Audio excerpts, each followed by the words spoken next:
saya tampilkan di kuliah yang kedua kalau nggak salah ya. Jadi peraturan Indonesia itu karena kemajuan zaman berubah terus. Sebetulnya sebelum PDI 1971 ada peraturan beton yang lebih kuno ya, yang tahun 1960-an. Tapi saya nggak cantumin ke sini karena kebanyakan ya. Jadi yang kadang-kadang masih dilihat orang tuh ini PBI 1971 ini ya. Yang tahun 60-an udah nggak sama sekali. Nah, kemudian berkembang terus ya, mulai ada standar nasional Indonesia tahun 1989, terus 1991, terus tahun 2002. Nah, yang tahun 2002 ini mulai bisa dikatakan terjemahannya American Concrete Institute atau SCI ya, ini yang warna biru ini. Jadi Amerika kan bikin standar beton. Nah, Indonesia itu mengacunya ke Amerika supaya bisa mengejar perkembangan ilmu ya, daripada melakukan penelitian yang harus sangat banyak dan valid, akhirnya diputuskan lebih mudah untuk menerjemahkan peraturan yang sudah terbit di Amerika jadi peraturan Indonesia ya. Jadi SNI tahun 2002 ini sudah mulai merupakan terjemahannya American Concrete Institute ya. Nah, terus kan American Concrete Institute itu juga terus berkembang ya.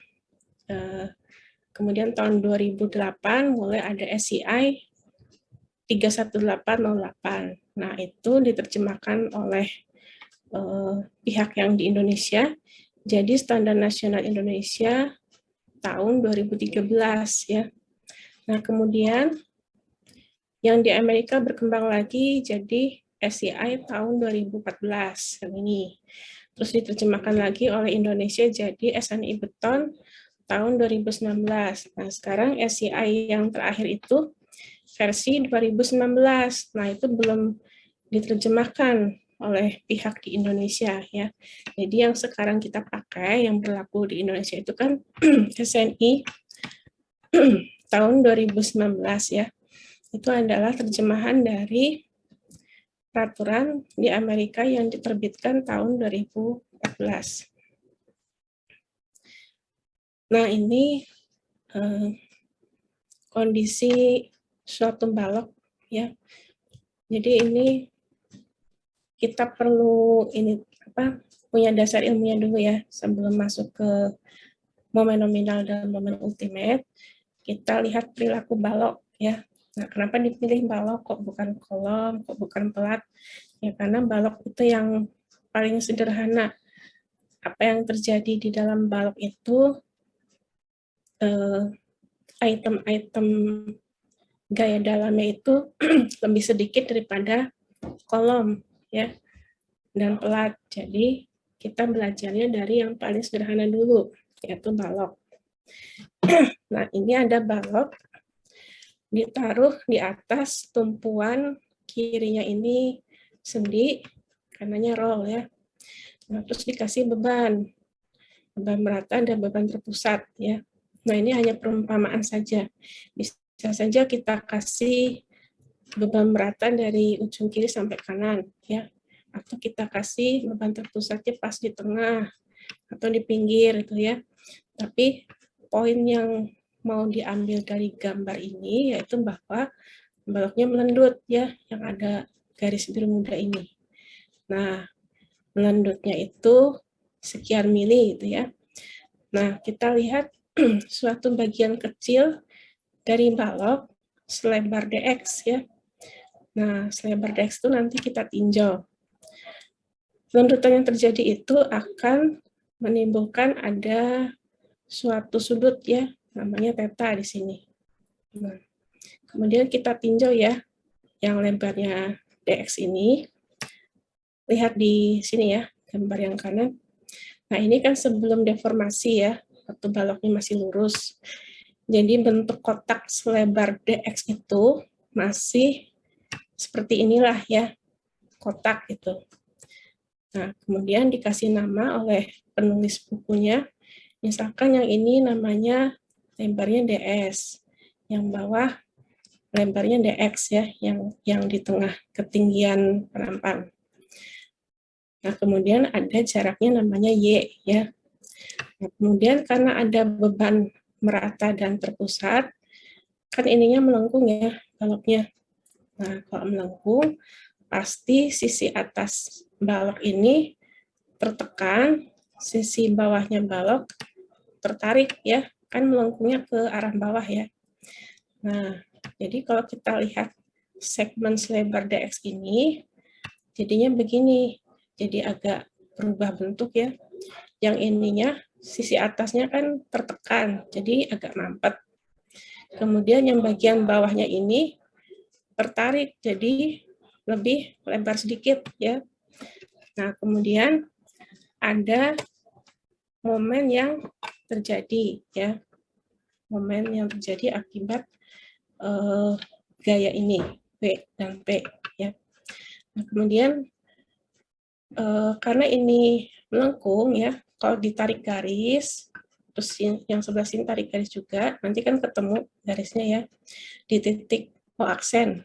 Nah, jari-jari dari O aksen sampai ke sini itu namanya adalah rho ya. Nah, rho itu adalah radius kelengkungan. Kalau kelengkungan bahasa Inggrisnya adalah kurvatur ya. Nah, kalau 1 per rho itu adalah kelengkungan ya. Jadi ada istilah yang baru dimunculkan di sini ya di teori balok elastik. Pastinya udah pernah belajar ini ya di mekanika bahan ya. Jadi ada rho yaitu radius kelengkungan dan 1 per rho itu disebut dengan kelengkungan ya. Nah, kalau menurut teori balok elastik, 1 dibagi rho itu adalah momen dibagi dengan modulus elastisitas dikali dengan momen inersia ya. Nah, ini tampaknya balok dari samping. Ini balok dilihat dari samping, kemudian kita lihat apa yang terjadi ya. Kan tadi sudah bisa dibayangkan bahwa akibat dikasih beban dari arah atas, bagian atasnya balok tertekan, bagian bawahnya balok tertarik ya.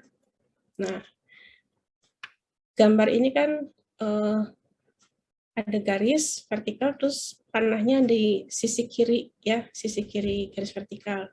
Nah, ini nggak masalah kalau kita gambar ulang ya, seperti di gambar B, panahnya ini jadi di sisi kanan ya.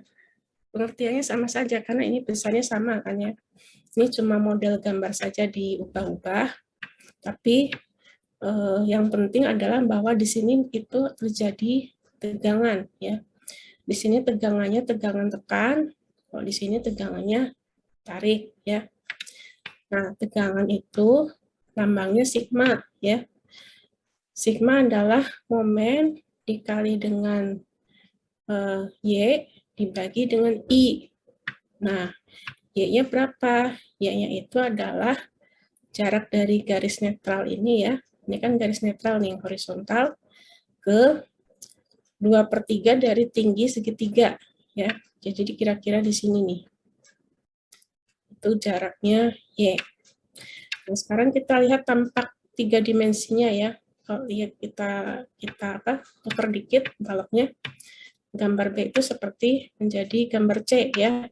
Jadi bagian atasnya balok tertekan, bagian bawahnya tertarik ya. Nah, terus gayanya itu dikasih nama, kalau tekan itu compression atau C ya. Kemudian kalau tarik dikasih nama tension atau T. Nah, lokasi C itu di mana? T itu di mana ya? Di sini ya. Jadi kalau di sini 2/3 dari ketinggiannya segitiga itu adalah lokasi C ya. Kemudian dari sini ke sini 2/3 tingginya segitiga itu lokasinya gaya T ya. Nah, antara gaya compression dan tension ada jarak ya. Ini namanya adalah lengan momen ya. Nah, kalau di sipil, lengan momen itu dinamai dengan JD ya. Nah, kemudian kita lihat gambar D ya. Ini yang dibahas bagian atas ya. Nah, ini. Nah, jadi ini adalah lebarnya balok ya. Terus ini adalah ketinggiannya segitiga, yaitu tingginya balok H ya, dibagi dengan 2. Jadi ini setengah tingginya balok. Nah, ini gambar tak ya. Jadi retak itu ada polanya ya. Kalau kita kasih beban di atasnya suatu balok ya, retak-retaknya itu kalau ada di tengah bentang, ini kan tengah bentang ya, ini peletakan, ini peletakan, berarti tengah-tengah bentang tuh daerah sini ya, di tengah-tengah antara peletakan dan peletakan. Nah, di tengah-tengah bentang umumnya retaknya itu vertikal ya, seperti ini. Nah, tapi mendekati tumpuan mulai miring ya. Kemudian ini tambah miring lagi. Nah, ini tambah miring ya. Nah, kalau miring ini namanya retak geser ya. Makanya di sini disebutnya web shear. Shear itu geser ya. Nah, kemudian kalau web itu artinya badan. Maksudnya badannya balok ini. Sama juga di sini ya. Makin dekat ke tumpuan, makin miring, miring, miring, miring ya. Nah, terus di sini akan ada tumpuan ya. Di sini juga ada tumpuan. Nah, pertanyaannya, kok di sini nggak ada retak, tapi kalau yang di tumpuan kiri ada retak. Nah, ada yang bisa jawab kenapa demikian? Ini kan bisa dibayangin ya. Ini tumpuan, tumpuan tuh ya. Terus ini, kalau ini namanya tumpuan sederhana ya. Jadi baloknya stop di sini. Kalau yang ini tumpuan menerus, jadi baloknya itu terus ke sini ya. Cuma gambarnya dipotong, makanya ada tanda seperti ini. Nah, mungkin ada yang bisa nerangin nggak kenapa yang di atas continuous support ada retak, tapi yang di atasnya simple support nggak ada retak? Ada yang bisa jawab?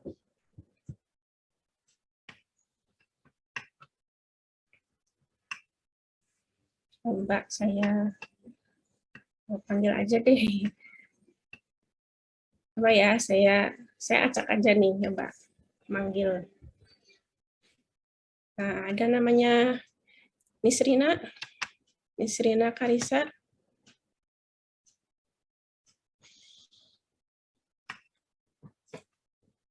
Ada Nisrina di sini.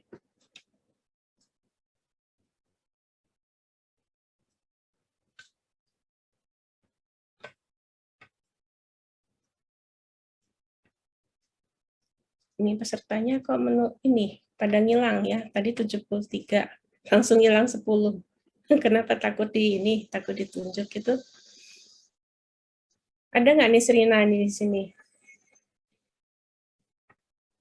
Ini ngurang terus nih, ngurang 2 lagi. Kalau nih Serina nggak ada, coba Alif Satria. Ada Alif Satria? Nah, ini 60, ngurang terus ya, takut ditanyain. Ada Bu, Alif nggak? ya Ya, diizin jawab Bu, boleh nggak Bu? boleh. Siapa ini? Yadianto Bu. Oh, boleh. Jadi, ya kenapa? Mungkin karena di support yang di simple support yang kanan itu kan Bu, dia tuh terletaknya di ujung Bu. Jadi gayanya itu nggak ada yang di atasnya, jadi miring, dia miring. Sedangkan yang di kiri itu dia tuh terletaknya bukan di ujung, jadi masih terdapat gaya di atasnya. Selanjutnya itu miring Bu. Ya, benar ya, ini jadi ya. Jadi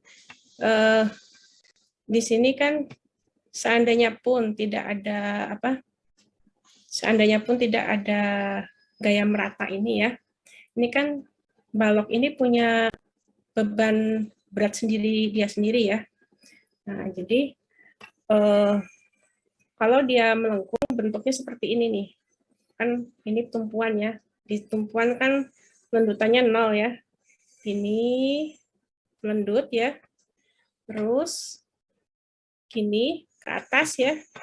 Kan ini ada support ya di sini ya, continuous support. Berarti lendutan di continuous support kan 0 juga ya. Nah, terus turun lagi ya bentuk lendutan baloknya. Nah, jadi bentuk lendutan itu kan akan berpengaruh ke retak ya. Karena ini melendutnya ke arah atas, jadi retaknya ada di atas ya. Jadi pasti bisa bayangin ya, lendutannya kan begini. Nah, kalau melendutnya di atas begini ya, pasti sisi atasnya balok di posisi continuous support yang mengalami tarik adalah sisi atas kan, karena baloknya melengkung ke arah atas ya, kan bisa dibayangin seperti itu ya.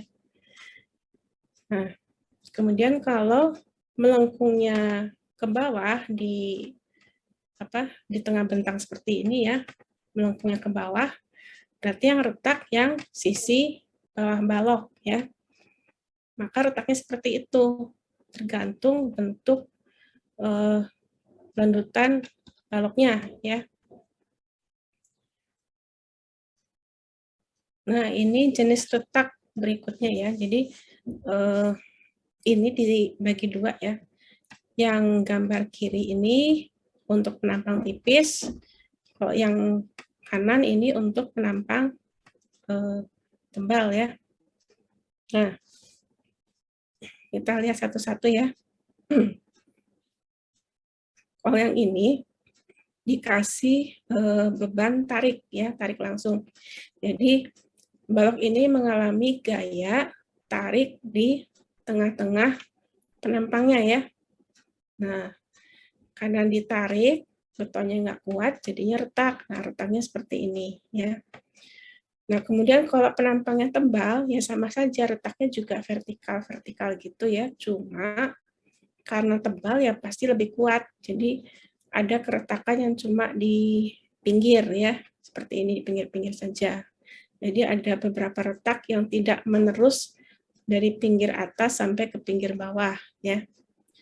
Nah, kemudian kalau melengkung ya, ini akan gambar momen ya. Mengalami lentur, maka baloknya retaknya di sisi yang mengalami tarik ya. Kan ini melengkungnya begini ya. Pasti sisi sini mengalami tarik, sisi atas mengalami tekan. Nah, karena beton itu kelemahannya jika menahan tarik, maka akan terjadi retak seperti ini ya. Jadi beton itu memang fungsinya itu untuk nahan tekan ya, bukan untuk nahan tarik. Kalau nahan tekan oke ya, nahan tekan nggak apa-apa nih, nggak retak ya. Begitu harus nahan tarik, maka retak-retak seperti ini ya. Nah, gimana kalau penampangnya tebal ya, sama saja ya, ada retak menjalar dari bawah sampai ke atas ya. Tapi jarak antara retak dengan retak yang manjang sampai ke atas itu lebih jauh karena ada retak-retak yang pendek-pendek ya, yang cuma dari bawah sampai ke sedikit ke atas itu ya. Karena ini lebih tebal ya jelas pasti lebih kuat ya. Nah, kemudian kalau mengalami geser ya. Nah, kenapa mengalami gaya geser? Karena ada suatu beban terpusat ya pada jarak tertentu dari tumpuan ya. Ini jarak tertentu dari tumpuan. Nah, si beban ini itu akan menyebabkan retak geser ke sini ya. Tapi kalau di tengah bentang akan menyebabkan retak lentur yang vertikal ya. Nah, karena muncul dua jenis retak, maka disebutnya retak geser lentur ya. Jadi ada yang vertikal akibat lentur, ada yang geser ya, yang miring-miring hampir 45 derajat itu. Nah, kalau baloknya tebal ya, maka retaknya itu bisa jadi hanya ada di bagian ketebalan di tengah ya, nggak sampai ke pinggir-pinggir. Nah, ini retak jenis lain lagi ya, retak akibat torsi dan geser. Nah, kalian pernah nggak memeras baju ya pakai tangan? Kan dipelintir ya, bisa dibayangin nggak bajunya dipelintir itu? Kalau meresnya nggak pakai mesin cuci, meres pakai tangan, karena dipelintir, yang ujung sini diputernya misalkan searah jarum jam ya, ujung satunya diputernya berlawanan jarum jam. Nah, kalau suatu balok kepelintir seperti itu namanya sedang mengalami torsi ya. Nah, karena ada torsi pasti muncul geser. Nah, kalau retak torsi itu retaknya itu merambatnya dari suatu sisi ke sisi sebelahnya, lalu ke sisi sebelahnya, karena kepelintir tadi ya. Jadi perilakunya lain merambatnya. Nah, kemudian ini retak akibat lekatan gagal ya. Ini namanya bone crack. Jadi bone itu lekatan, crack itu retak ya. Nah, bone crack ini terjadinya kalau tulangan bajanya ini tidak nempel ke beton ya. Nah, kenapa tidak nempel ke beton? Ya mungkin ada udara terperangkap ya, jadi nggak bisa nempel. Jadi udara keperangkap itu nggak disengaja. Saat ngecor, dituangkan betonnya ya, waktu betonnya masih cair, dituangkan ke cetakan, ada udara keperangkap. Nah, udaranya itu jadi penghalang antara baja tulangan nempel ke beton ya. Nah, kalau kayak gitu bisa jadi ada retak akibat lekatan yang gagal. Lekatan antara baja tulangan dengan betonnya gagal ya, karena ada udara terperangkap tersebut. Maka retak-retak seperti ini ya.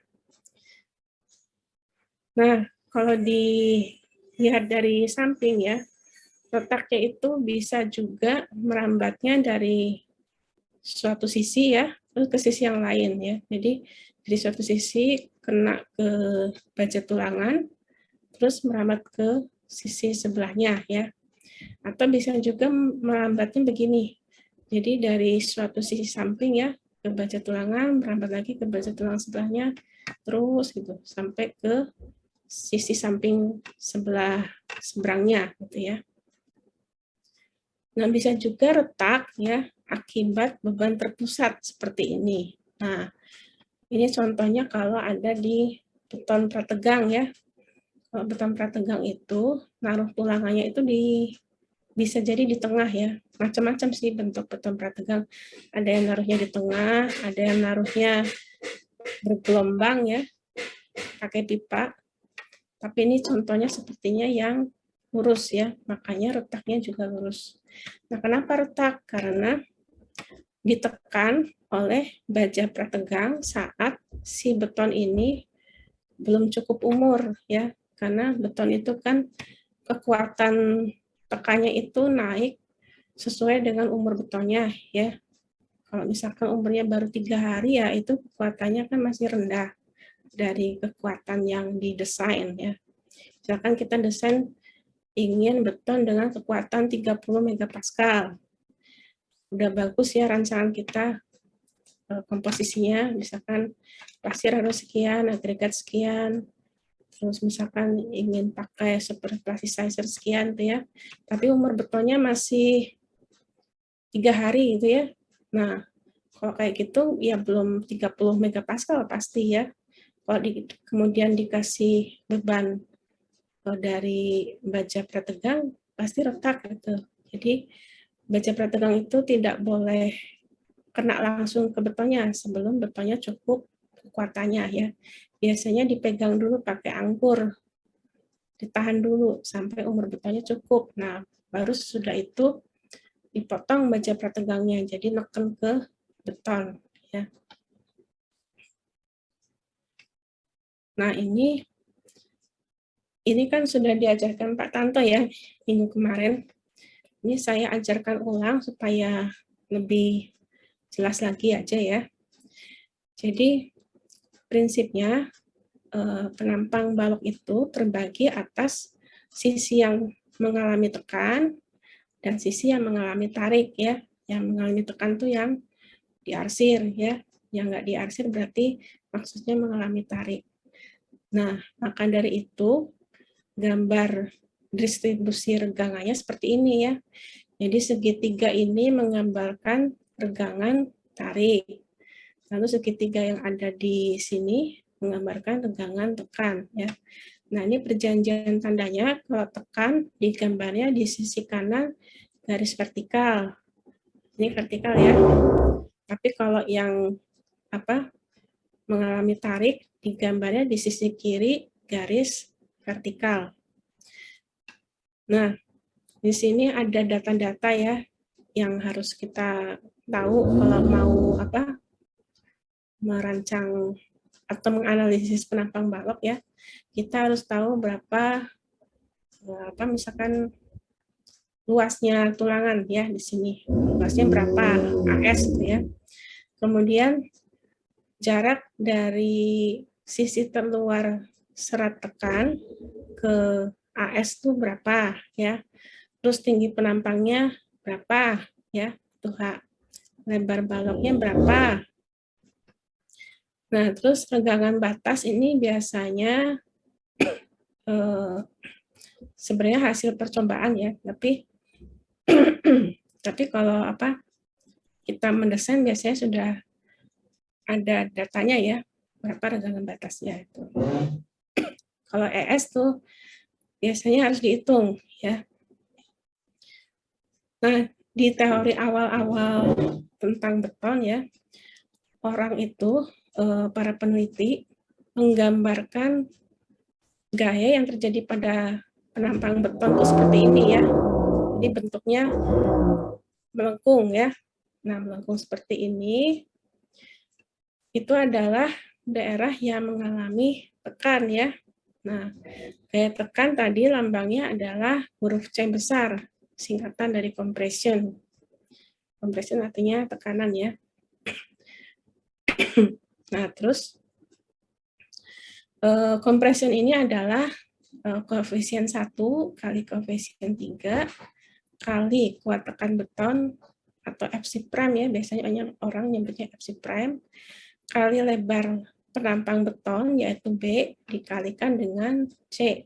C itu tingginya regangan tekan ya. Nah, kemudian jarak dari sisi atas ke gaya compression itu adalah K2 kali C. Dan lebarnya area ini ya, itu adalah K3 kali Fc prime ya. Nah, terus bisa juga dinyatakan dengan 0,85 Fc prime ya. Nah, tapi bentuknya ini kan ini kan hiperbolik ya. Jadi kalau menurut penelitian bentuk hiperbolik ini tidak simpel. Jadi akhirnya dikembangkan model seperti ini yang bentuknya kotak ya. Nah, karena bentuknya kotak jadi lebih mudah lah diukurnya ya. Jadi lebarnya ini masih sama dengan ini ya, yaitu 0,85 kali Fc prime ya. Nah, terus jarak antara gaya compression ke gaya tension itu adalah D dikurangi A per 2 ya. Nah, D itu ini ya, dari atas sampai ke tulangan. Terus A itu adalah beta 1 kali C ya. C-nya kan ini, tinggi regangan ya. Nah, beta 1-nya ini tergantung dengan nilai Fc prime ya. Beta 1 itu ada persamaan khusus untuk menghitungnya. Nah, terus jarak dari sisi atas ke gaya compression itu adalah A dibagi 2 ya. Karena A itu adalah dari sini ke sini. Nah, ini tampak 3 dimensinya. Sebenarnya sama aja ya gaya-gaya yang terjadi itu. Ada gaya compression, ada gaya tension ya. Kalau gaya compression itu setelah disederhanakan adalah 0,85 kali FC prime kali A kali B ya. Nah, perhatikan di sini C itu sebenarnya volume ya. Jadi kan ini 0,85 FC prime ya. Kemudian ini tingginya A ya. Ini lebarnya B. Jadi sebenarnya gaya compression itu adalah volume blok tekan ini ya. Nah, kalau di bagian tarik, ini kan baja tulangan ya. Bagian tarik atau gaya tension itu adalah luas tulangan, yaitu AS, dikalikan dengan tegangan leleh ya. Tegangan lelehnya adalah F yield. Nah, jarak dari gaya compression ke gaya tension itu adalah dengan momen yang disebut dengan JD. JD itu adalah D dikurangi A dibagi 2 ya. D-nya itu tadi adalah ini ya, dari sini ke sini. Kalau A itu tingginya blok tekan ya, dari sini sampai ke sini. Jadi D dikurangi A per 2 itu adalah jarak dari gaya compression ke gaya tension ya. Ini masih gambar yang sama ya. Saya taruh satu kali lagi di halaman ini supaya bisa terbayang ya bahwa karena keseimbangan gaya horizontal ya harus terpenuhi, yaitu sigma gaya horizontal harus dengan 0, maka gaya compression harus sama dengan gaya tension ya. Maka C sama dengan T. Nah, kompresinya itu kan volume blok tekan, yaitu 0,85 ini ya, lebarnya 0,85 kali FC prime kali B kali A ya. Nah, jadi C itu 0,85 kali FC prime kali B kali A. Jadi A itu, sementara itu T itu adalah AS kali F yield ya. Nah, jadi karena dua persamaan ini, maka kita bisa nyatakan A-nya itu adalah T dibagi dengan 0,85 FC prime kali B ya. Nah, T-nya itu adalah AS kali F yield dibagi 0,85 FC prime B. Nah, itulah persamaan untuk mendapatkan nilai A ya.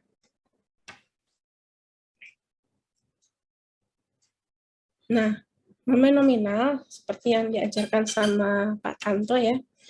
Ini kalau persamaannya saya ambil dari SNI yang baru ya. Jadi momen nominal itu adalah bisa kita nyatakan sebagai gaya tension kali dengan momen. Nah, gaya tensionnya adalah AS kali F yield ya. Lihat dari gambar yang tadi. Dikalikan dengan momennya sebesar CD. Nah, bisa juga kita nyatakan bahwa momen nominal itu adalah gaya compression dikalikan dengan momen. Gaya kompresinya adalah 0,85 kali FC prime kali B kali A dikalikan dengan CD ya. Jadi terserah mau pakai yang ini atau yang ini. Hasilnya harus sama ya. Kalau beda berarti ada salah perhitungan ya. Nah, JD itu kalau dilihat dari gambar ya, D minus A per 2 ya. Nah, karena JD-nya dinyatakan dengan persamaan ini, maka momen nominalnya bisa disebut menjadi AS kali F yield dikali dengan D minus A per 2 ya. Nah, karena sigma gaya horizontal sama dengan 0, maka C atau compression sama dengan tension. Maka bisa juga kita nyatakan bahwa momen nominal itu adalah gaya compression dikalikan dengan momen ya. Gaya kompresinya adalah 0,85 kali FC prime kali B kali A. Nah, ini dengan momennya D minus A per 2 ya. Nah, sampai sini ada yang mau bertanya dulu nggak?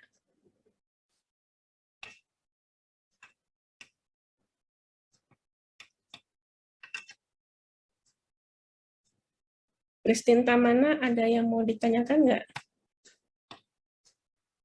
Belum ada, Bu. Belum ada. Kalau ini Muhammad Dani Saputra, ada nggak yang ditanyakan? Sejauh ini belum ada. Belum ada? Oke ya. Begitu kita lanjut dulu ya. Dikit lagi. Nah,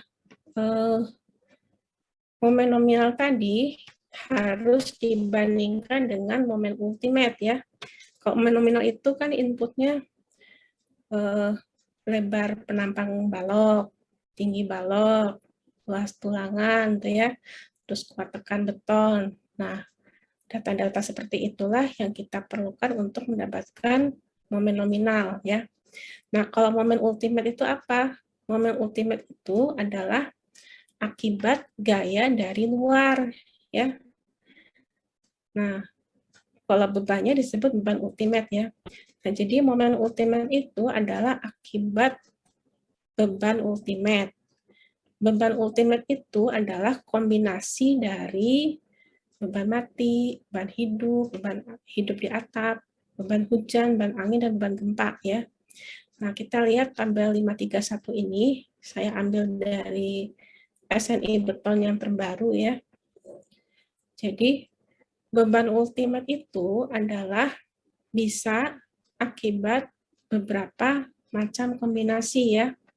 Bisa beban ultimate itu adalah 1,4 dead load. Bisa 1,2 dead load tambah 1,6 live load tambah setengahnya live load di atap atau roof atau beban hujan, rain ya, atau kombinasi-kombinasi lain. Nah, yang mana yang dipakai? Semua ya. Jadi semuanya dipakai, dicek ya. Kalau kalian pakai program SAP atau ETAPS, ya itu gampang aja ya, tinggal masukin combo atau kombinasi bebannya ya, semuanya dimasukin. Nah, karena ini mata kuliah tentang elemen beton ya, jadi kita tidak membahas beban E itu kan earthquake ya, itu kan belum ya, kalian belajar apa, gempa kan belum ya, jadi nggak dibahas nih ya. Tapi yang jelas kalau memang mau mendesain secara lengkap, beban E itu harus ada ya. Terus beban wind ya, beban angin. Nah, jadi poinnya di sini adalah bahwa beban ultimate itu adalah kombinasi dari beberapa jenis pembebanan ya. Diambil yang terbesar. Nah, berapa beban ultimate-nya? Kalau tahu beban ultimate, kita bisa menghitung momen ultimate ya. Kan sudah belajar analisis struktur ya. Udah belum? Anstruk 1 atau anstruk.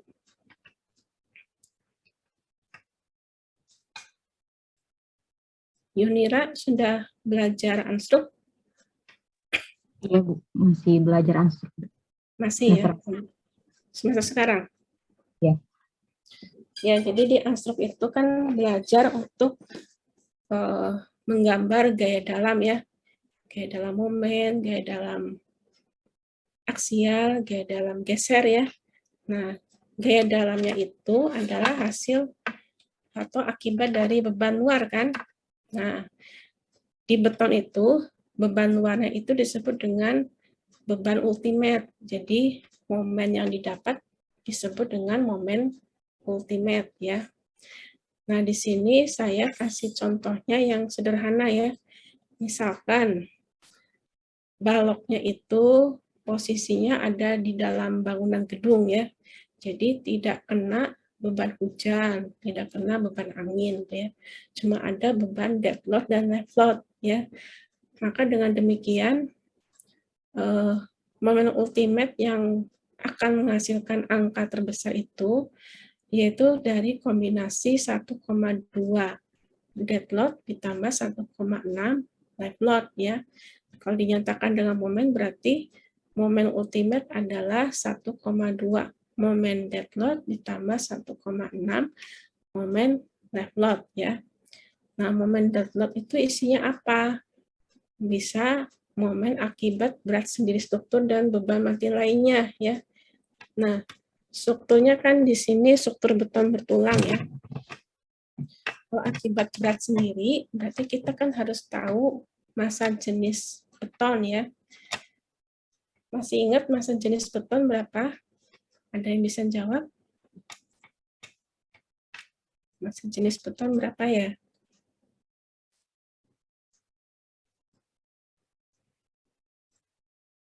Sultan ada, Sultan. Sultan Hadrian. Sultan Iya, Bu. Hadrian gimana? Beban berat sendi struktur kan termasuk dari masanya beton bertulang ya. Nah, kalau menurut Sultan, massa jenis beton itu berapa? Pernah dengar nggak?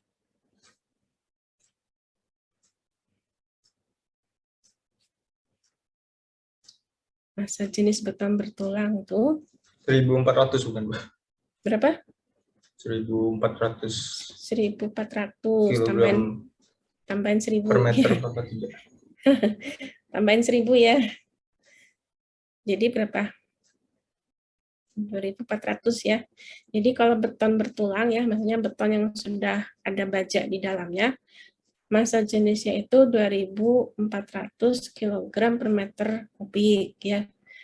Untuk beton normal ya. Beton normal itu maksudnya yang kuat tekannya atau epsipremnya 17,5 megapascal sampai 45 megapascal. Nah, kalau seperti itu, massa jenisnya 2.400 kg per meter kubik.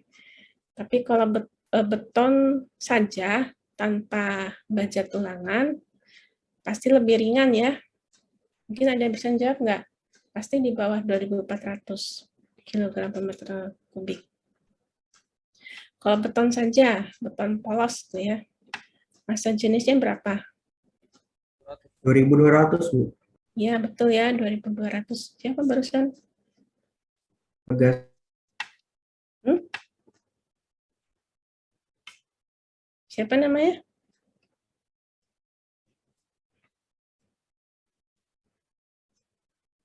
Anda, siapa tadi yang bilang 2.200? Ya, betul ya, 2.200. Jadi, kalau beton polos itu 2.200 kg per meter kubik ya, massa jenisnya. Nah, kalau beban mati lainnya, contohnya apa? Beban mati lainnya. Ada yang bisa jawab?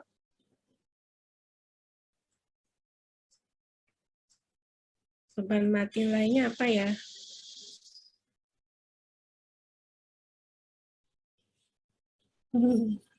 Prima Marwansyah, ada nggak Prima Marwansyah? Prima Marwansyah ada? ada, Bu. Ada. Nah, beban mati lainnya apa ya contohnya? Bendanya itu.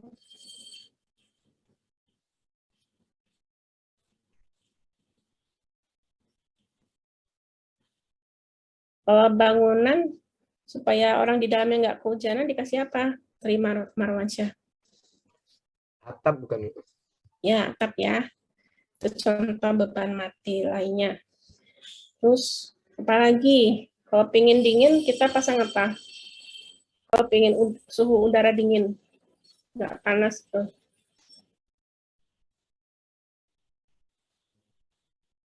Prima Marwansyah, masih ada?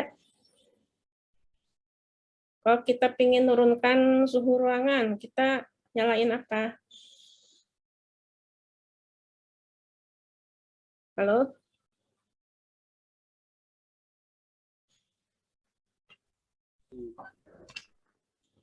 Prima Marwansyah bisa jawab nggak?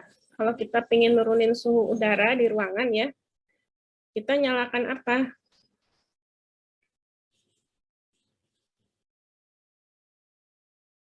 Prima Marwansyah kedengeran nggak? Ya, Bu. Kalau kita pingin menurunkan suhu udara di ruangan, kita nyalakan alat apa? Pendingin udara, Bu. Ya, AC ya.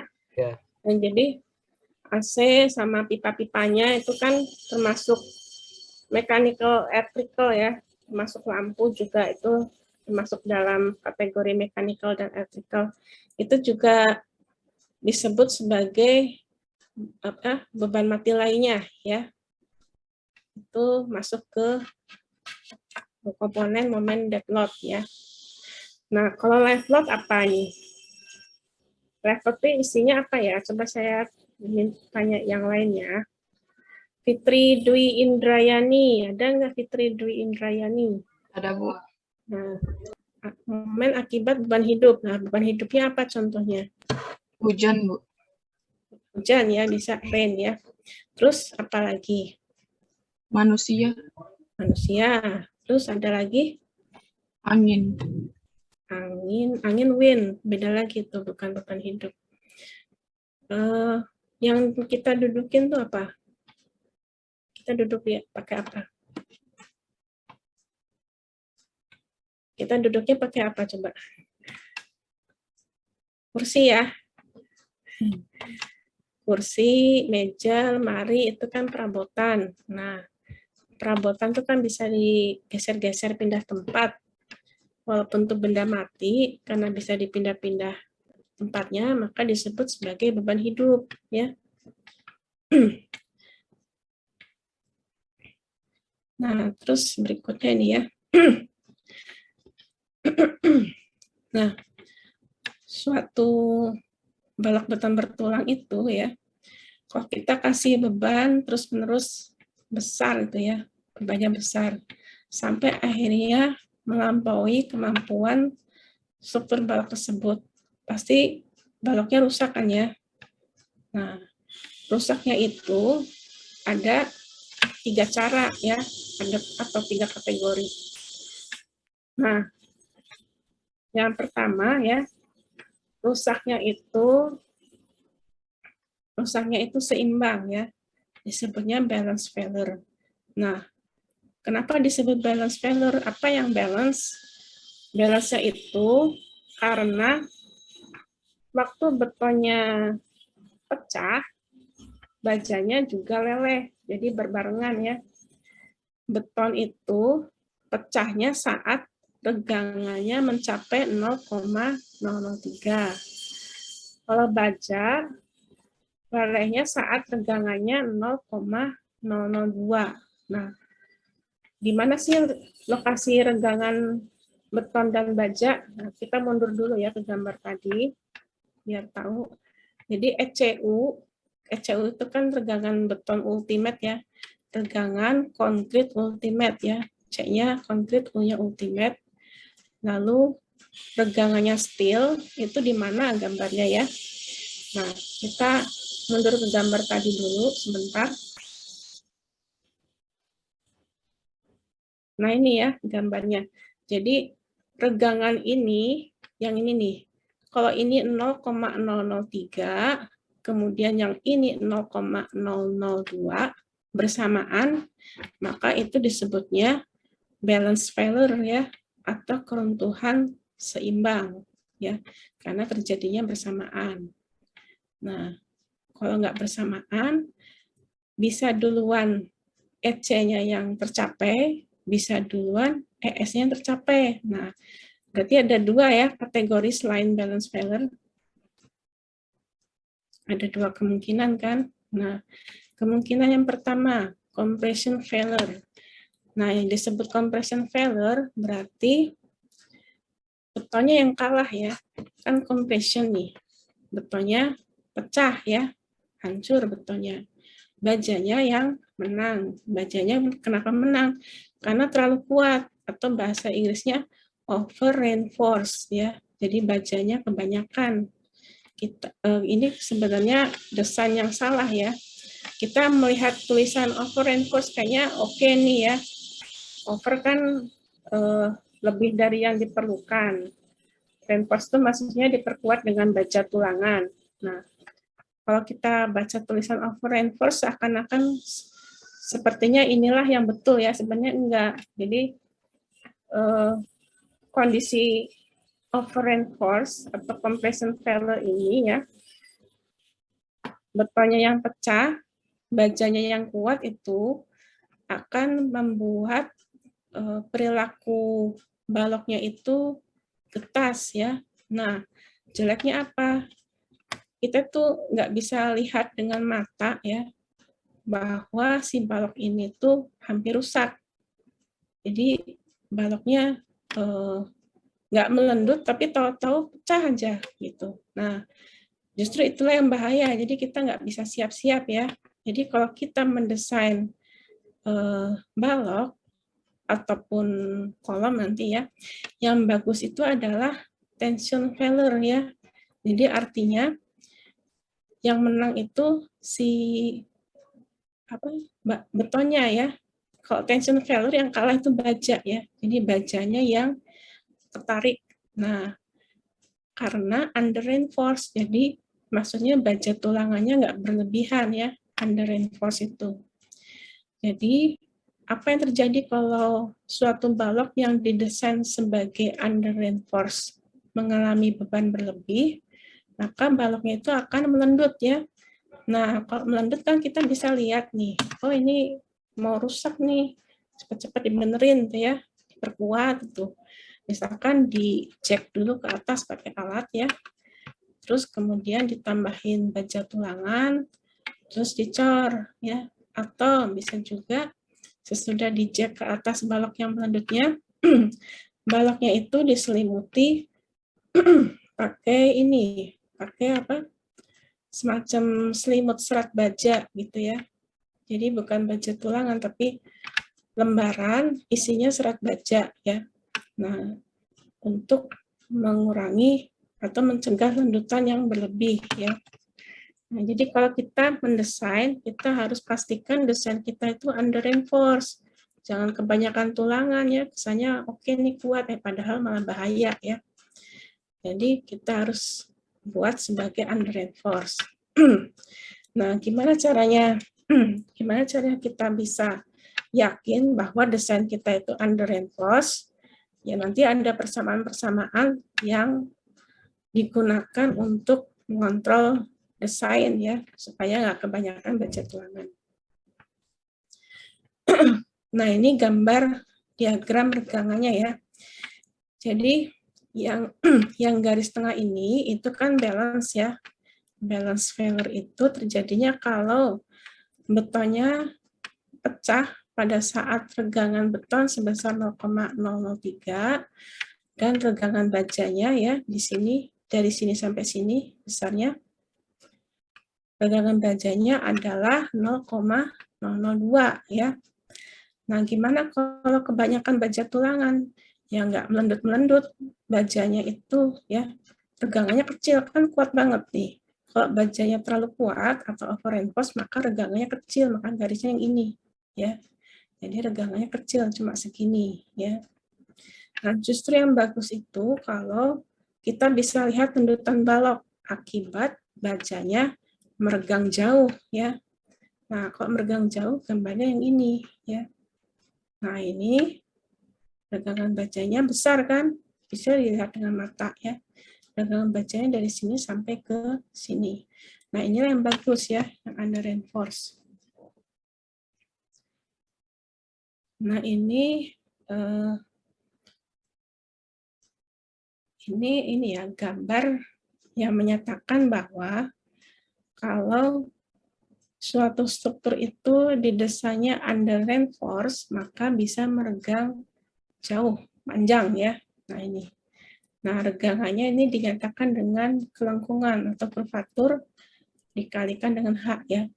Tapi ini hubungannya linier dengan lendutan ya. Jadi makin besar lendutan, maka kurvaturnya atau kelengkungannya makin besar. Jadi kalau kita lihat kurva ini ya, kita bisa nyatakan bahwa makin besar lendutan yang bisa dilihat dengan mata sebelum baloknya runtuh, itu makin bagus ya.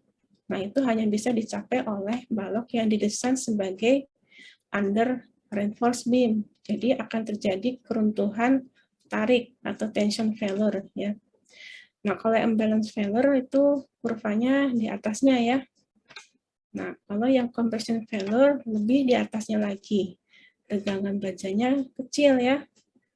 Nih, regangan bajanya kecil, tapi nanti kalau pas hancur, langsung hancur begitu saja betonnya. Tidak ada tanda-tanda atau peringatan ya yang bisa kita antisipasi.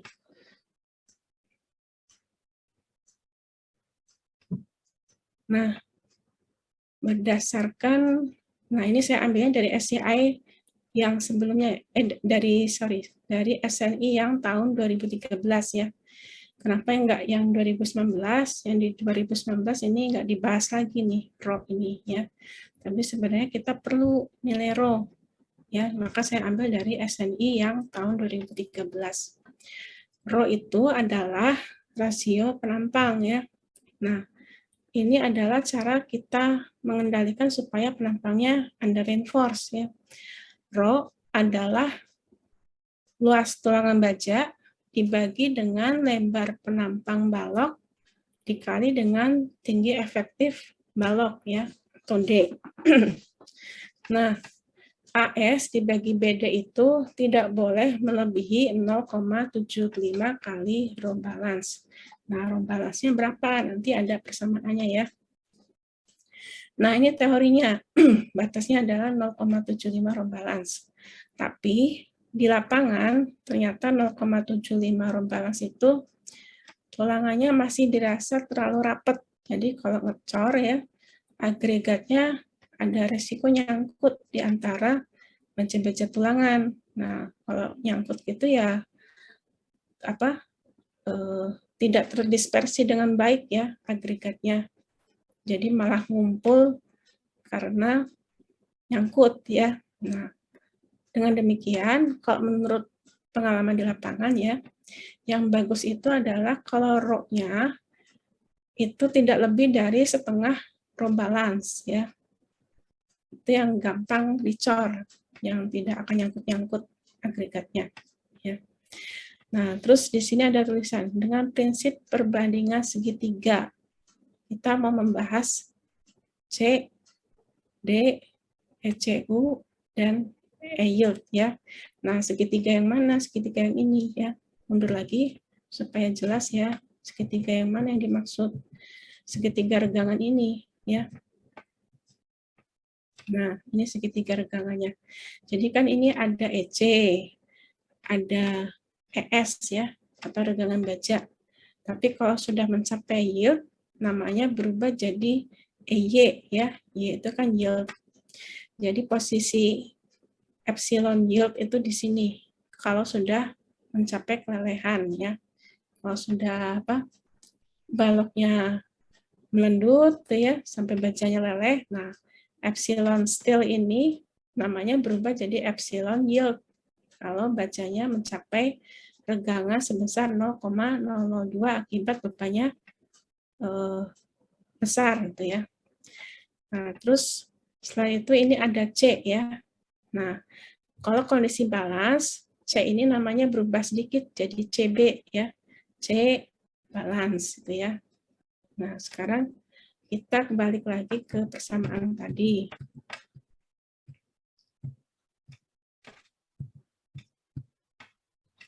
Nah, dari segitiga itu, kalau mau dicek, boleh ya, nanti cek sendiri.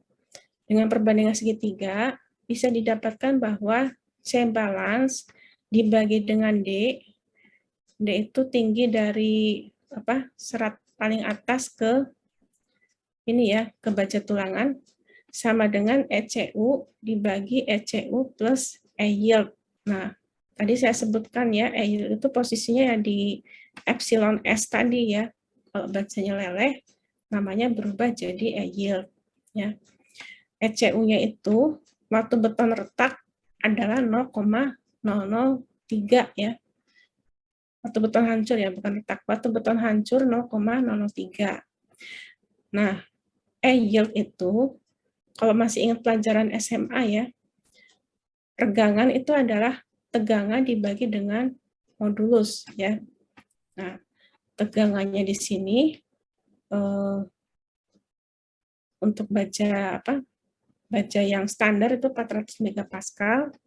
Lalu di sini modulus elastisitasnya ya standarnya itu adalah 2 kali 10 pangkat 5 megapascal. Nah, kalau nilai 2 kali 10 pangkat 5 megapascal dimasukkan ke sini, maka persamaan ini jadi berubah menjadi seperti ini ya. Jadi 600 dibagi 600 ditambah F yield. Nah, kemudian ingat gambar tadi ya. Ada gambar A adalah beta 1 kali C ya. Nah, kalau lupa apa itu A, kita mundur sebentar ya ke gambar tadi supaya jelas apa sih itu A. Nah, ini A ya. Ini A. Tingginya blok tekan ya. Ini kan volume blok tekan nih, yang kotak ini. Tingginya itu adalah A ya. Nah, sekarang ini ada C ya. Nah, ini C. C itu kalau dilihat dari samping adalah yang ini ya. C nih. C itu ini ya. Tingginya tegangan tekan ya. Nah, hubungan antara A dengan C itu seperti ini. A adalah beta 1 kali C. Nah, beta 1-nya berapa? Beta 1-nya lihat di persamaan ini ya.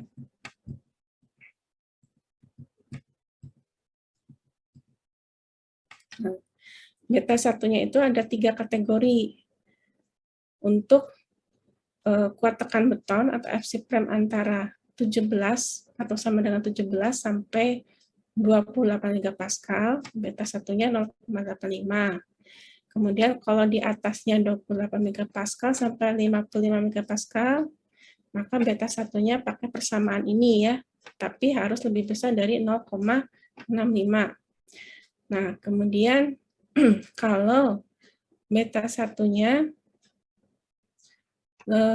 kalau FC prime-nya lebih besar dari 55 megapascal, maka beta 1-nya 0,65 ya. Nah, untuk kondisi balance ya, persamaannya berubah sedikit ya. Aslinya kan A adalah beta 1 kali C. Nah, kalau kondisi balance ya A-nya A balance ya. Jadi A, B ya.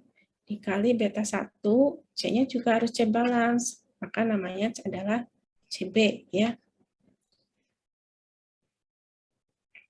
Nah, kemudian AS balance ya, luas tulangan kondisi balance dikalikan dengan tegangan lelehnya baja atau F yield, yield itu artinya leleh ya, adalah 0,85 kali FC prime atau kuat tekan beton kali lebar penampang balok yaitu B dikalikan dengan ambalance ya. Nah, rasio tulangan kondisi balance yaitu seperti ini. Rho balance adalah AS balance dibagi BD ya. Nah, dari persamaan yang kondisi netral ya, standar, itu kan ada persamaan 0,85 FC prime kali A dibagi F yield kali D ya. Nah, karena ini kondisinya abalance, maka A-nya itu dikasih tanda B ya. Jadi ini jadi abalance, berubah sedikit ya. Nah, demikian pula dengan rho-nya, kalau rho balance, maka bisa diambil persamaan ini ya. Jadi persamaan ini ya diubah menjadi seperti ini, tapi keluar beta 1-nya ya. Nah, kemudian ada lagi batasan tulangan minimum supaya betonnya tidak crack ya.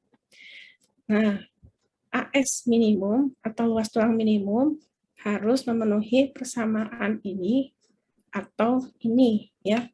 Jadi dua-duanya dihitung, yang paling kecil yang mana itu yang diambil ya.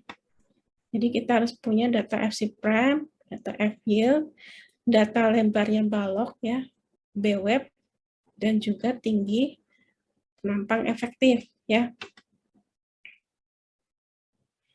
Nah, penampang balance itu adalah terjadinya jika memiliki rasio tulangan rho yang balance ya. Tapi kalau ternyata di lapangan misalkan ya, atau kita lagi desain ya, terus ngecek rho-nya. Ternyata kita dapatkan rho-nya itu lebih besar dari 0,75 row balance. Kan nggak boleh itu ya, terlalu banyak tulangannya ya. Maka yang harus kita lakukan adalah yang pertama kita modif ukuran penampangnya ya. Lebarnya atau tinggi efek penampangnya harus diperbesar. Karena rho itu kan AS dibagi BD ya. Jadi kalau B-nya diperbesar atau D-nya diperbesar kan rho-nya mengecil ya. Terus atau pilihan lain bikin jadi tulangan ganda. Jadi punya tulangan tarik dan tulangan tekan. Tapi ini masuknya ke mata kuliah semester depan ya, analisis konstruksi beton. Jadi ini kalau kita ingin mengecilkan rho ya, kita besarkan B-nya atau D-nya. Lihat saja persamaan ini ya. Rho. Nah ini ya. Rho adalah AS dibagi BD. Kalau rho-nya terlalu besar ya, melebihi 0,75 row balance, maka kita bisa pertama membesarkan B atau membesarkan D atau dua-duanya, atau mengecilkan AS ya. Tergantung yang mana yang bisa dilakukan ya. Pokoknya jangan lebih dari 0,75 row balance ya. Secara teori. Lebih bagus lagi kalau masuk ke di sini ya, tidak lebih dari setengah row balance.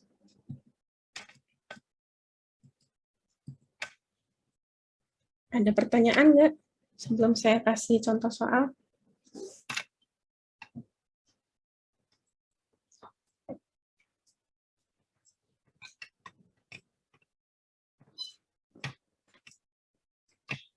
Ada Alia Azhara nggak? Ada, Bu. Ada. Oke ya. Ada pertanyaan nggak? Belum, Bu. Belum ya. Kalau nggak ada pertanyaan, saya ini ya, saya tampilkan contoh soal ya.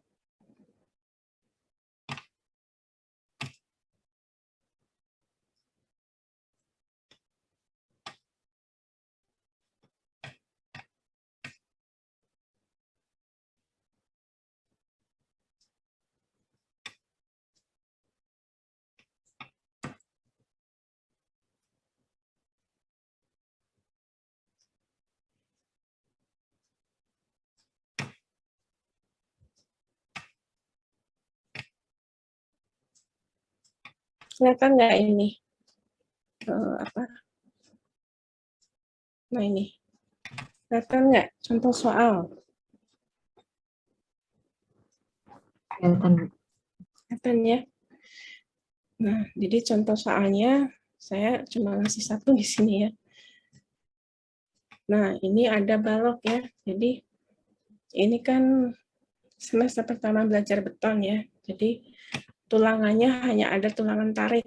Walaupun kenyataannya di lapangan ada tulangan tarik ya, ada juga tulangan tekan yang ditaruh di atas ya. Nah, tapi untuk belajar beton awalnya kita asumsinya hanya ada tulangan tarik ya. Jadi berarti memang tugasnya untuk nahan tarik kan. Nah, di sini ada data-data ya. Lebar baloknya itu 250 mili ya. Nah, di sini kita kan biasanya nulis lebar balok itu B ya. Nah, tapi di beberapa buku nulisnya BW. Itu sebenarnya sama aja ya. Jadi W itu singkatan web. Web itu artinya badannya balok ya. Jadi ya BW itu adalah B juga, sama aja ya. Nah, kemudian tingginya 575 mili ya. Terus limit betonnya 54 mili. Terus diketahui regangan ultimate beton normalnya 0,003. Lalu modulus elastisitas bajanya standar ya 200.000 megapascal.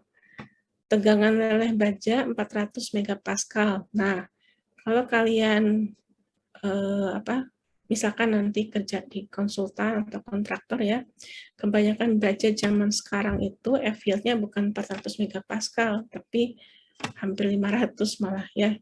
Nah, F-fieldnya besar, implikasinya apa? Ya mungkin kita bisa ngurangin tulangan ya. Jadi kalau kalian mendesain baja tulangan dengan F-field yang tinggi, misalkan F-fieldnya 500 ya, berarti kan kita nggak perlu jumlah tulangan yang sebanyak kalau kita pakai baja tulangan dengan F-field 400 megapascal ya. Karena satu tulangan aja yang tipe 500 megapascal itu pasti lebih kuat dari satu tulangan baja yang F-fieldnya 400 megapascal ya. Nah, kemudian diketahui luas baja tulangannya 3, ini kan ada 3 ya, 1, 2, 3, diameternya 22. Nah, ini biasa aja ya, pakai persamaan luas lingkaran ya, 1/4 pi d kuadrat, 1/4 kali pi kali 22 kuadrat dikali 3 tulangan ya, dapat 1140,4. Kemudian tulangannya sengkang, ini sengkang ya, tulangan sengkangnya diameternya 10 mm. Nah, kenapa kok tulisannya beda? Yang ini diameternya pakai huruf D, yang ini diameternya kok pakai lambang huruf Yunani, pi ya. Nah, itu karena bedanya kalau yang pakai huruf D itu untuk tulangan yang ada ulirnya ya. Ada ulirnya itu berarti ada riki-rikinya gitu loh ya. Jadi nggak polos itu, ada geriginya ya. Nah, kalau yang gambarnya lambang diameternya pakai huruf pi ya, pi huruf Yunani, itu berarti tipe baja tulangan polos yang tidak ada geriginya, tidak ada ulirnya ya. Nah, itu biasanya F-fieldnya lebih rendah dari yang tipe ada ulirnya. Di sini pi-nya itu 10 mm, lalu spasinya yaitu jarak antara tulangan sengkang ya, diketahui 200 mm. Terus kuat tekan betonnya 20 megapascal ya. Nah, karena di sini bukan pelajaran unstroke, maka saya di sini sudah memberikan nilai momennya ya. Momen dead load sekian, momen live load sekian tuh ya. Kecuali kalau pelajaran unstroke harus ngitung sendiri ya berapa sih momennya gitu. Nah, kemudian ada nilai pi lentur ya. Pi ini adalah faktor reduksi kekuatan ya untuk kondisi lentur. Karena di sini kita sedang membahas momen atau lentur ya. Maka di sini namanya PL. Nah, besarnya 0,9. Sebenarnya PL itu harus dihitung berdasarkan nilai regangan baja ya. Tapi karena ini masih awal belajar beton, maka saya tentukan di sini PL-nya itu 0,9 tanda kurung asumsi gitu ya. Nanti kalau sudah semester 2, P-nya harus hitung sendiri ya. Ada grafiknya untuk hitung. Nah, kemudian ada asumsi lain lagi. Tulangan tariknya leleh. Jadi, regangan baja atau epsilon S adalah epsilon yield ya. Dan tegangan ini lambangnya F ya. Ada juga yang nulis sigma, sama aja ya. Ada yang nulis sigma, ada yang nulis F. Itu adalah lambang tegangan. Tegangan steel sama dengan tegangan yield ya. Nah, kemudian cek apakah kapasitas momen nominal penampang cukup kuat untuk menahan momen ultimate refraktor. Nah, di sini kan kita sudah tahu momen dead load dan momen live load ya, akibat beban luar ya. Beban luarnya itu beban mati dan beban hidup. Nah, ini yang akan menjadi momen ultimate ya. Jadi momen ultimate itu diperoleh dari beban-beban luar. Kalau momen nominal diperolehnya dari kemampuannya beton ini sendiri ya. Nah, kita lihat ya. Tinggi efektif atau D ya. Tinggi efektif atau D dari serat tekan terluar ke titik berat tulangan tarik, yaitu H dikurangi selimut atau koper beton, dikurangi diameter sengkang, dikurangi diameter tulangan dibagi 2. Nah, lihat dulu gambarnya ya. Dari mana itu D? Dari sini ya, D itu dari paling atas, dari sisi paling atas sampai ke tengah-tengahnya tulangan ini ya. Maka dari itu D adalah H dikurangi selimut beton, ini selimut beton ya, dikurangi diameternya tulangan sengkangnya kan yang ini nih ya, dikurangi setengahnya diameter tulangan longitudinal ini ya, itulah D.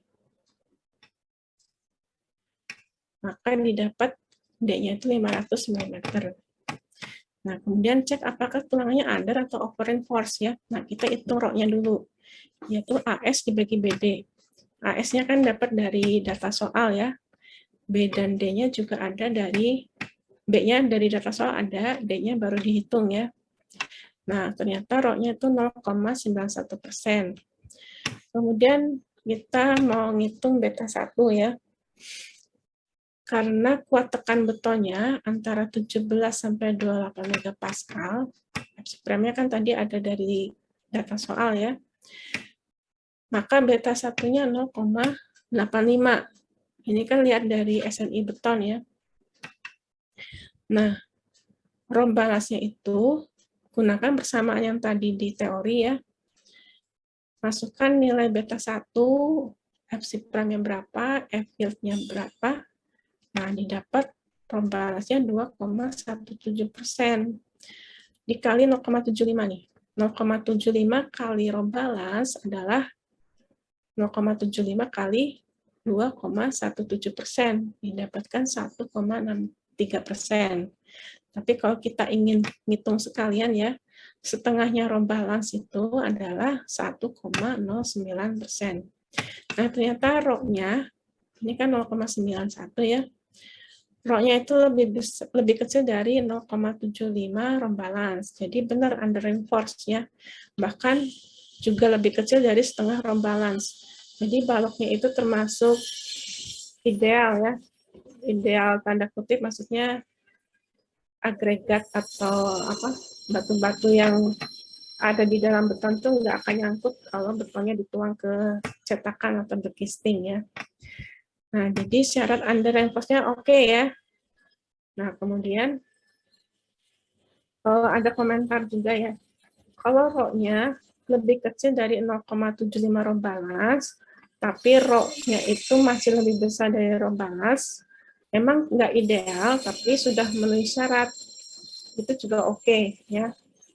Nah, kebetulan yang di contoh soal ini masuk ke kategori lebih kecil dari 0,75 Rho balance juga. Ya.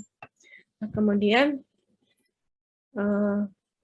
hitung A dan A balance-nya ya. Nah, A-nya itu adalah AS kali F-yield dibagi 0,85 Fc' kali B ya. Semua ada datanya kan, tinggal masukkan, mendapatkan A. A balance adalah AS balance kali F-yield kali 0,85 kali Fc' kali B. Nah, AS balance itu adalah Rho balance kali B kali D ya. Nah, semua ada datanya kan, sudah ada yang dihitung. Rho balance-nya tadi sudah dapat 2,17% ya. B-nya dapat dari data soal, D-nya tadi sudah dihitung, F-yield dari data soal, Fc' dari data soal, B juga dari data soal. Dapat unbalance ya. Nah, kemudian cek apakah tulangan tarik betul sudah leleh. Nah, kita bandingkan nilai A per D dengan unbalance per D ya. Ternyata A per D-nya itu lebih kecil dari unbalance per D. Jadi asumsinya sudah betul ya, tulangannya leleh. Nah, kemudian cek tulangan minimum supaya nggak retak betonnya ya. Kita punya dua persamaan kan tadi dari SNI beton. Ada yang versi 0,25 kali akar Fc' dibagi F-yield kali B web kali D. Ada juga yang versinya 1,4 F-yield kali BW kali D ya. Dua-duanya dicek ya. Nah, ambil yang terbesar ya. Ambil yang terbesar. Ini adalah AS minimum yang harus ada ya. Nah, dari soal kan tadi sudah diketahui AS-nya itu 1140. Lebih besar dari AS minimum, jadi sudah oke ya. Betulnya tidak akan retak. Nah, kemudian kapasitas momen nominal penampang. Tadi kan sudah saya sebutkan ya, kalau mau ngitung momen nominal, boleh pakai persamaan ini, boleh juga pakai persamaan ini, ya hasilnya harusnya sama ya. Boleh ASF itu kan tension ya, jadi gaya tension dikali dengan momen atau gaya compression dikali dengan momen ya. Nah, masukin aja semua datanya, ini kan sudah ada ya. Ternyata kalau yang pakai versi pertama, besarnya itu 203,6 kali 10 pangkat 6 Newton milimeter. Nah, kalau mau disederhanakan, ini kan satuannya Newton milimeter ya. Kalau mau disederhanakan jadi kilonewton meter, maka ini dibagi 1 juta ya. Jadi 10 pangkat 6 itu dicoret ya. Jadi tinggal 203,6, tapi satuannya jadi kilonewton meter. Nah, kalau kita pakai persamaan gaya compression dikalikan dengan momen, hasilnya harusnya sama juga nih, ya. 203,6 kali 10 pangkat 6 Newton milimeter. Kemudian disederhanakan, dibagi dengan 1 juta ya, tapi satuannya jadi kilonewton meter. Nah, ini sama, berarti sudah betul ya. Nah, sekarang momen nominalnya dikali dengan pi lentur ya. Pi lenturnya kan 0,9 tadi di soal. Didapatkan 183,24 kN/m. Nah, sekarang kita cek apakah pi kali momen nominal yang dimiliki oleh struktur balok masih lebih kuat dari momen ultimate yang akibat beban luar.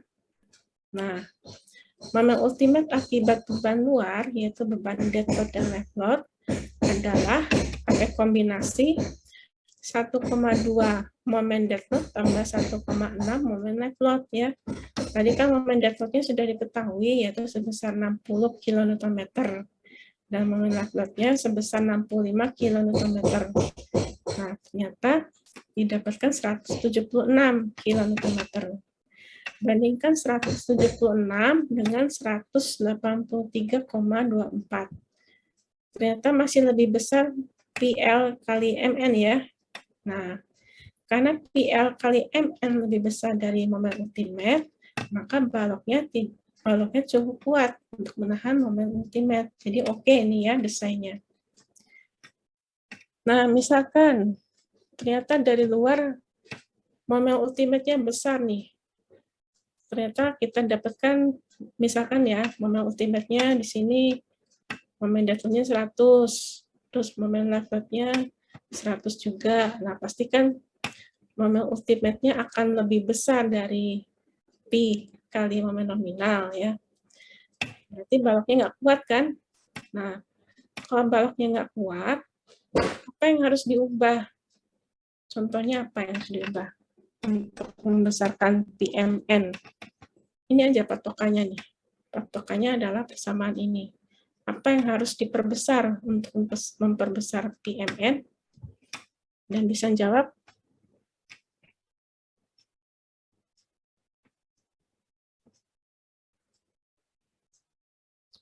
Ada yang bisa jawab nggak?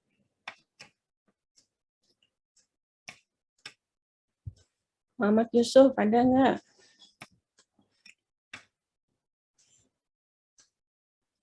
Muhammad Yusuf?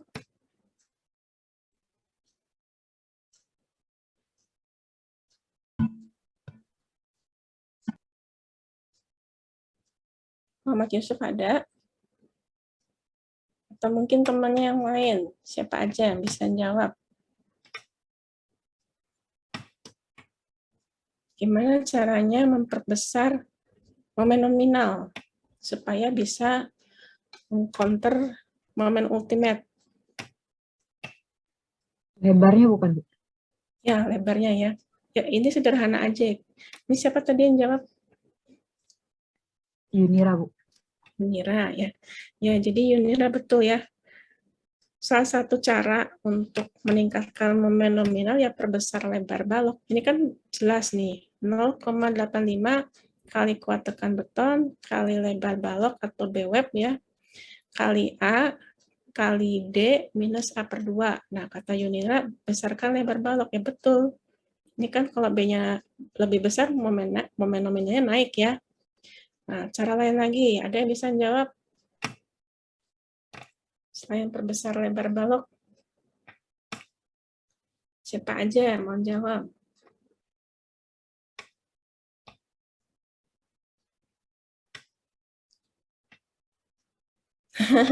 Kalau saya ngasih pertanyaan langsung hilang 10 orang. Tadi 64 jadi 54. Takut di ini ya, takut ditanya. Siapa coba? Nicholas Jason, ada nggak? Ayo, Bu. Ya, bisa nggak Nicholas? Selain memperbesar lebar balok, ada lagi nggak cara menaikkan momen nominal?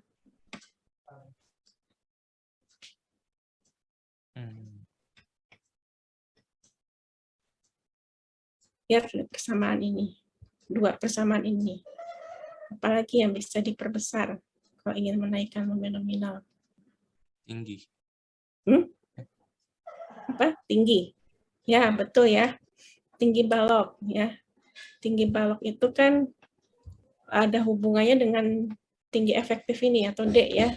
Jadi kalau H-nya atau tinggi baloknya diperbesar ya otomatis D-nya juga makin besar ya. Jadi momen nominalnya makin besar. Nah, ada lagi mau jawab yang lain lagi.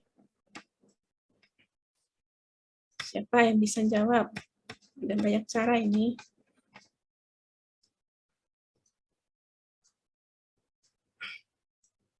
Fitri Dwi Indrayani, ada nggak? Fitri, ada Fitri?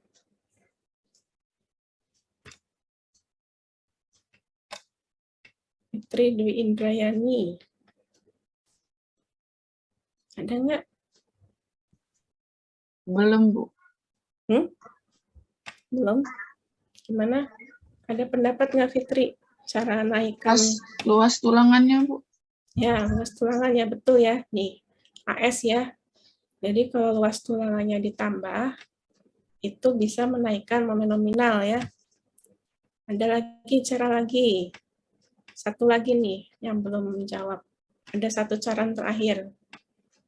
Ada yang bisa menjawab?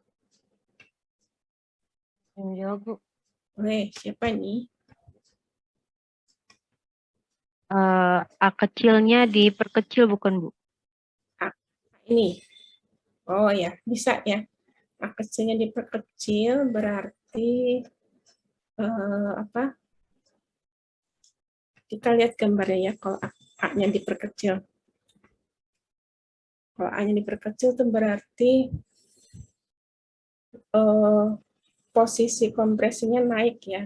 Nah, posisi kompresinya naik itu karena regangan betonnya mengecil.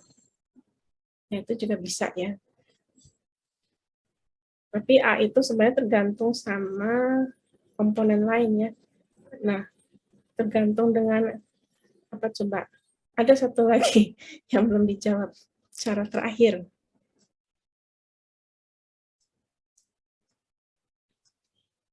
Ada yang bisa jawab? Kelihatan kok dari persamaan ini. Oh, ada satu lagi kan. Jadi ada dua persamaan, ada dua cara yang belum disebutkan. Tadi kan B-nya udah disebutin ya. Lebarkan balok, tinggikan balok, perkecil A, perbesar luas tulangan. Nah, ada dua lagi yang belum. Siapa mau jawab nih? Buat tekan beton karakteristik. Ya, FC Prime-nya ya. Muhammad Alif ya ini ya. Siapa nih?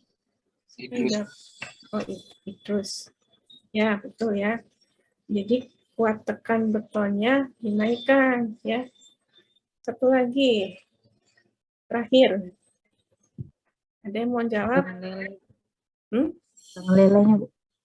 Nah, tegangan leleh bajanya naikin ya. Ya, itu juga bisa ya. Walaupun standarnya di buku di textbook ataupun di peraturan-peraturan beton ya, standarnya FIL itu 400 megapascal, tapi kalau memang perlu ya boleh aja kita beli baja tulangan yang mutunya lebih tinggi dari 400 megapascal ya. Nanti luas tulangannya ya mungkin diatur-atur lah, pokoknya sampai momen nominalnya lebih besar dari momen nominal kali pilentur lebih besar dari momen ultimate. Tapi ingat juga ya, nggak boleh kebanyakan ya baja tulangannya, jangan sampai over reinforce ya. Harus under reinforce keruntuhan betonnya. Dan sampai sini ada yang mau bertanya nggak?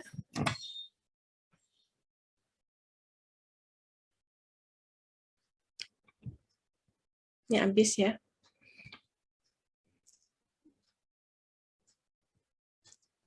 Ada yang mau bertanya? Kalau enggak, coba nyalain kamera bentar. Mau saya screenshot. Karena sekarang Prodi mintanya screenshotan ya.